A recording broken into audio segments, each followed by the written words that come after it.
students, welcome to your SST class. So yesterday we have started with the reading portion from your book of chapter number 3, types of garment. So we have discussed yesterday the meaning of garment, then we have discussed the functions of garment, then the 3 levels, that is at the national level, state level and at the local level. Then we have also discussed the 3 organs of the garment, that is legislative, executive and the judiciary. And after that we have discussed some of the types of garment. So it was monarchy, then we discussed about dictatorship, and then we discussed about the democratic form of government, which is the most popular form of government today. We also discussed the 2 terms, that is unitary and federal form of government, if you remember. So I have told you the meaning of unitary and federal, how the powers are divided between the central and the state government, and what type of government is there in the country India. So apart from that, I have also told you that there are various subcategories of democratic form of government, that is there is direct democracy or indirect democracy, and again indirect democracy, it is again subdivided into 2. Again we have parliamentary and the presidential form of government. So today we are going to read about all these other types of government. So are you all ready for that? Okay, so just open your books today on page number 220. So we have also discussed the definition of democracy by Abraham Lincoln, if you remember. Very important definition. I have asked you to mark it into your book. So can anyone tell me the definition by Abraham Lincoln? What is democracy according to him? Yes. Can I have the answer for this before I start my other types of government? Yes, Arav, can you answer me? Okay. So let me tell you, it is a government of the people, by the people and for the people. So this definition is very important, and it should be included in your meaning of democracy also. If I ask you what is democracy, you will first tell me the meaning and then the definition, and of course the example of country India. Okay. Now coming to types of democracy on page number 222. First of all, we will talk of today direct democracy, and then we will go to indirect democracy. So these are the 2 types of democratic form of government. Okay. So let's study about direct democracy and also sideways mark the important questions that come under this paragraph. So democracy is of 2 types, direct and representative. So indirect democracy is also known as representative democracy. In direct democracy, please underline, people make laws and policies by which they are governed. So who make laws in the direct democracy? We, the people themselves. So there is no ruling power on their head, no representatives are there, they themselves frames laws and policies for them, and they just apply those laws on them. So it is direct democracy, as the name suggests, direct power. This form is suitable for a country with a small population. So it is not possible to practice this type of democracy in a country which is very big like India. So where we have a few people or a small population, we can practice this over there. Now the another form is representative democracy, please underline, in which the elected representatives run the government. As the name suggests, representative. So who will govern the country here, rule the country? The elected representatives who we have elected through the process of voting. So that is what? Your indirect democracy, where the ultimate power is with the people, but it is not direct, it is indirect through the representatives. So that is why it is known as representative democracy. In this type of government, the leaders chosen by us become members of a body called the legislature. Please underline till here. So they are the elected members whom we have elected, and they become the members of the legislature, that is a law-making body of the parliament. India is a good example of a representative democracy. So you also need to give one example, and we have a best example of this type of democracy is India. Okay. Next, coming to the types of democratic form of government, that is how is indirect democracy now divided into. So again, in a representative type of democracy, we have two main types of government called the parliamentary. So it is further divided into parliamentary, as the name suggests, parliament, and the presidential form of government. So who is the head? As the name suggests, again, president. So let's talk of parliamentary and presidential now. Okay. So parliamentary and presidential form of government are the two types of representative democracy. These two forms are different from each other. So they are very, very different. As the name only suggests, we have seen that. Okay. So the difference is based on the relation between the legislature and the executive branch of the government. Please underline. So what is the difference between these two types of government is based on the separate body of legislature and executive. So let's study about it. First we'll take the parliamentary form of government. Parliamentary form of government, please underline, there are two heads. One is the head of the state, that is country. Obviously we are talking of India, and one is the head of the government. So who is the head of the government? Prime Minister. All the powers are actually in his hand only. And who is the head of the state? All over, if we talk of, it is president. So please underline, in parliamentary form of government there are two heads. The head of the government is the prime minister, who is directly elected by the people as the members of the parliament. So he is also elected by the people only, as we elect the members of the parliament. Second is the president, the head of the state, please underline, who is indirectly elected. So it is not we people who elect our president. So you can be asked an important question, how is president elected? How is prime minister elected? So you will write this. President is not elected directly by the people, then how is he elected? Yes, he is elected through an electoral college. And why it is known as electoral college? Let's read. Okay. He or she is not elected by the citizens, as in the case of the post of the prime minister. The president is elected, please underline, very, very important, and you should know. The president is elected through an electoral college, means a group of people, or you can say members, those who have been elected in the parliament only, they are the elected members. So the president is elected through an electoral college made up of the elected representatives who are the members of parliament. So they are the elected members of the parliament, and actually they themselves elect the president. It is not in the hands of the people. We don't vote for the post of president, but the elected representatives of the parliament, they elect the president. It is called indirect. Now why it is called indirect?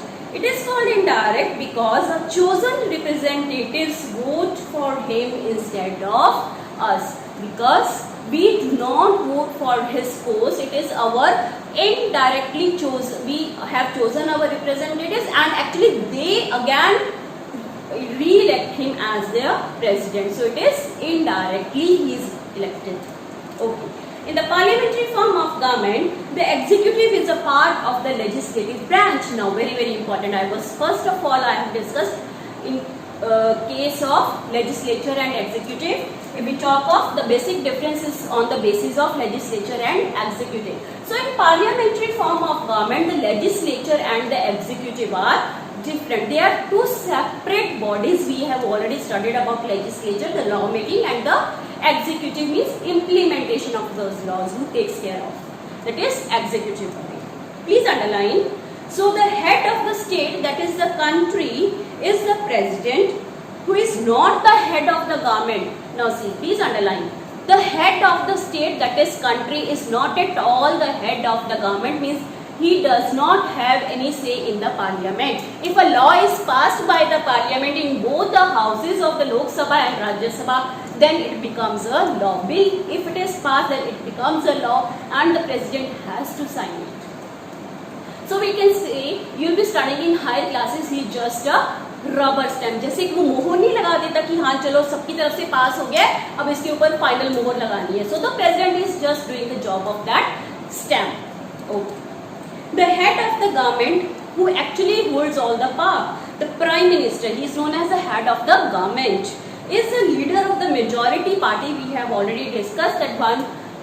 If in the process of voting or in the elections, the party who wins the maximum or who gets the majority of the votes, that member takes the form of ruling power. So, and controls the executive, and he only controls the executive. India follows this form of government. So, which form of government do we follow in India? Again, if it is asked, you will answer 1 mark objective question, parliamentary form of government, where there is separate legislative and executive body. So, we will also mention that president is the head of the state and the prime minister is head of the government. This much you need to mention. Okay. Then we have the presidential form of government. Now what is it? Okay, please underline, in presidential form the legislature and executive are separate. So here they are just separate bodies. But in parliamentary form of government, we have legislature and executive, they all depend on one another. So if laws are made, then the execution has to pass it. It sees that the laws are actually implemented. So they just does the work of supervising, you can say, that the laws are basically implemented or taken into force. Okay, but here in presidential form of government, they are both separate. The president chosen independently for a fixed tenure is not responsible to the parliament. So here the president is not at all responsible to the parliament. The president is the real head of the state and enjoys more power as compared to the president of India. Here in the presidential form of government, as we have in the states of China, you can say, so here who has the sole power? It is the president, the head of the state. The president is only the policy maker and the legislature is the lawmaker. So who makes all the laws and the policies? It is the president, the legislative body. The executive, the legislature and the judiciary are separate. So they just do their own separate functions. So you will be studying all these things in detail in your higher classes. The functions of judiciary, legislature, executive. So how a bill is made into a law. All these things you will be studying in your higher classes. Okay. The president is all powerful. She is not responsible to the legislature and the electorate body. So how he is elected to that body, elected body, he is not at all responsible.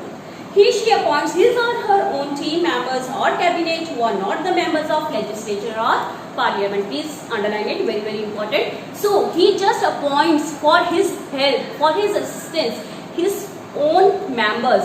It can be a list of maybe 5 to 10 members who are very very trustworthy, his trustworthy members, and he can take his help. Their help in his decision making policies, but then their decisions are not binding on him. So he just appoints them for his help. Okay. Who are not the members of parliament? They are not the members of parliament. They are just his known members, you can see. The president is elected for a fixed term and can only be removed. This we have discussed yesterday. I have discussed the word impeachment if you remember yesterday. So I hope you remember. It is a difficult procedure through which our president can be removed. He can be removed only in case if he is seen that he is violating the laws of the constitution. So in India we have a constitution and it is just like our holy book of Ramayana and Gita and Mahabharata, as we have the two holy books, Ramayana and Mahabharata. So these are the two epics also. So it is just like those holy books. Constitution is given very very importance. And if somebody violates the laws as mentioned in the constitution, then that person can be removed through the process of impeachment, means violation of law. So that if president does so, then he can be removed from his tenure, from his office. So this process is known as impeachment. And again, so many formalities are there that the president has to go through when he is removed from the office. Again, you will be studying in your higher classes. Okay. So this was about the parliamentary form of government and the presidential form of government. Here all the three bodies are interdependent, whereas here the legislative and the executive body, they are just separate, and the members that the president elects is not from the parliament. They are just his known members. Okay. Then there was one term called universal adult franchise. So we have already seen so many videos based on this, right? If you remember, just tell me what is universal adult franchise. If we separate these into three different words, universal means all over India. Adult means who are of 18 years and above 18 years of age. They are categorized under the term adult. And franchise comes from a French word franc, which means freedom.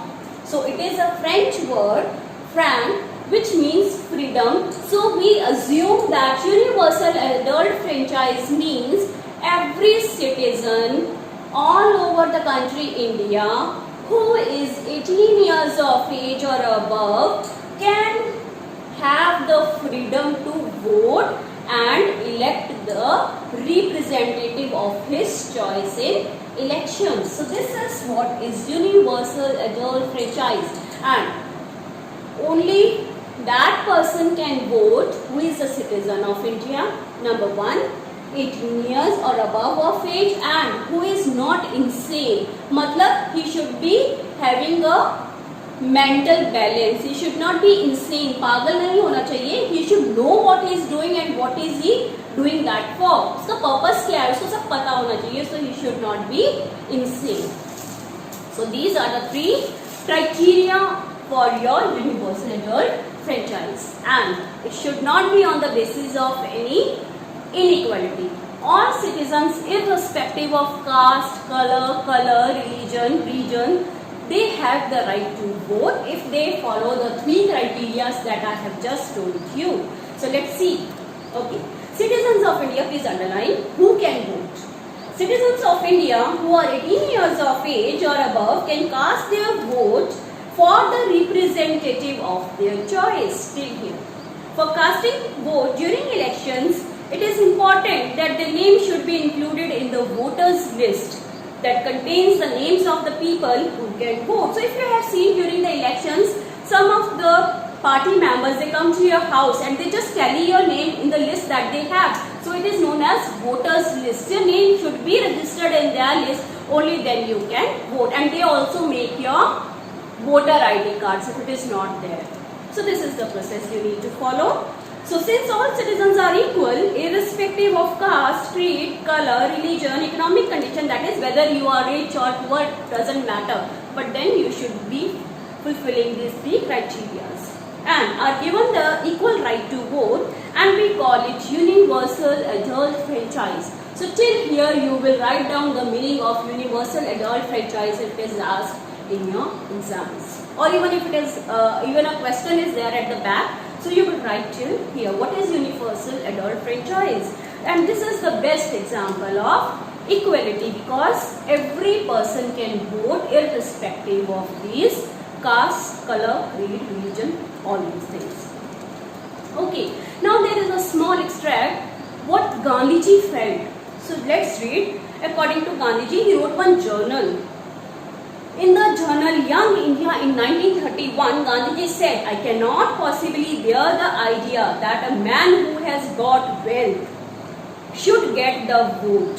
So he does not want that person who is rich should get the vote, but a man who has got character, who should be of good character, but no wealth or literacy should have no vote. So he said that it is not necessary for me that the person who is not rich, who is poor or who don't know how to read or write, he doesn't have the right to vote. He also have the right to vote. Or that a man who honestly works by the sweat of his brow day in and day out should not have the vote for the crime of being a poor man. So he says वो आदमी जो अपना खून पसीना बहाकर सारा दिन और सारी रात मेहनत करता है, I don't think that he don't have the right. He also have a equal right to vote and he should not be punished for being a poor person on this earth. So he just fought for this cause that there should not be any inequality in the country like India. And he treated all citizens in the eyes of law as equal, and he even called the Dalits as Harijans, the scheduled castes and the scheduled tribes. You might have heard the 4 castes we had. So this we have already discussed also, and we will be doing so also in our history chapters. So let's not go to it in detail. In the earliest form of franchise, only educated or those who paid taxes were granted the right to vote. So now see the situation in the previous times, that is before independence. So only educated people, those who knew how to read and write, and those who paid the taxes, only they were granted the right to vote. Is it fair? No. This implied that women and the uneducated did not enjoy this right, as we have already discussed. So women were not allowed to vote, and even the uneducated, because they thought that they don't have a sense whom to judge and whom to vote. Okay. In India too, before independence, a limited minority decided the fate of the vast majority. So only the men were given the right to vote. The right to vote was not granted to women for a long time. However, a constitution framers realized the importance of equality for smooth functioning of democracy and granted the right to vote to all adult citizens of the country. So it was later on that when the constitution was framed in 1950, so it realized the importance of equality before law, and it granted the right to vote for all the citizens of India above 18 and those who are 18 years of age. So that is all about this chapter. So with this we finish this chapter also, and there are few multiple choice questions, so let's quickly do that. Which of the following is true? Democracy does not believe in equality. Is it so? We all are members of parliament. So which is not true? You have to tick on that. So democracy does not believe in equality. Is it true that democracy does not believe in equality? Does democracy believe in equality? We all are members of parliament, indirectly of course. Okay. We select some people and give authority and power to them to run the country. So is it that we elect those some people and we give the power to them to rule the country? No. So which one should be the correct? We all are members of the parliament. First and C are wrong. So we have to tick on the true one. So it is B option, that is true. Okay. When can we lead a safe and comfortable life in a country? When we have a government to dictate over us like dictatorship? No. When we have a government to make laws to keep order and discipline? Of course, yes. Or both A and B? No. A is not correct. So which is your correct option? B. When can we have a safe and comfortable life in a country? Okay. Again, read the sentences given below and tick the sentences that are correct. In the monarchical form of government, king or queen has absolute power to rule the country. Right or wrong? Yes. Sole power in the hands of the king and queen, and after his death, it passes into the hands of the son or daughter. The president in parliamentary form of government is elected directly. Is it so? Indirectly. So it is wrong. In a unitary form of government, the power is distributed between the center and the state governments. Is it so? Unitary means one single. So can the power be divided into two? No. So it is wrong. Universal adult franchise is the best example of equality. Of course, yes. So it is right. Okay. 2 more on the next page. Which of the following is not a job of the government? It maintains law and order with the help of the police. Of course, it is the job of government. It deals with criminal cases and even solves disputes through courts, or both A and B. So you have to tell which is not a job of the government. So both A and B, it is not correct. A, we know it is correct. So which one is wrong? It deals with the criminal cases because it is a job of sole judiciary, courts. Okay, democracy is the best form of government because the supreme power lies with the leaders. No.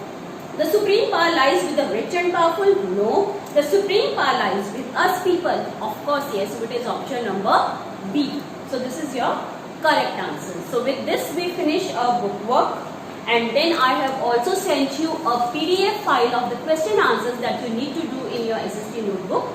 Many of you have done. I have received a message from your side, and those who have not done, please do so, since you have got and received all your copies now. So with this we finish chapter number 3. So next we are going to start chapter number 4 of civics, which is in continuation of this chapter only. So we'll start with chapter number 4 in the next video, that is democratic government. So we'll be studying the democratic government in detail. So I just want you that you should read this chapter, and not much I give you. Only 3 pages are there for this chapter. So just read it so that when I discuss with you tomorrow the important points, you are able to understand those key points. So we'll be discussing democratic government in detail. We'll be dealing with the democracy, the meaning of democracy again, and the origin of the word democracy, from where did it come. So then we'll be discussing the salient features of democracy, like what it should have. Then we'll be discussing about the racism, the apartheid movement that was started in the country of South Africa. It was there, and who fought for it? Nelson Mandela. So we'll be studying all that, and then we'll be studying about the public opinion. What is it? What is public opinion? So then we'll be studying about 1 or 2 examples of conflict, like how a conflict can arise in different states, on what matters, and how it can be resolved. So all these things we'll be studying in a democratic government. So be prepared for that. Do come prepared by reading this chapter, lesson number 4 of your civics. So that's all for today. Stay safe, stay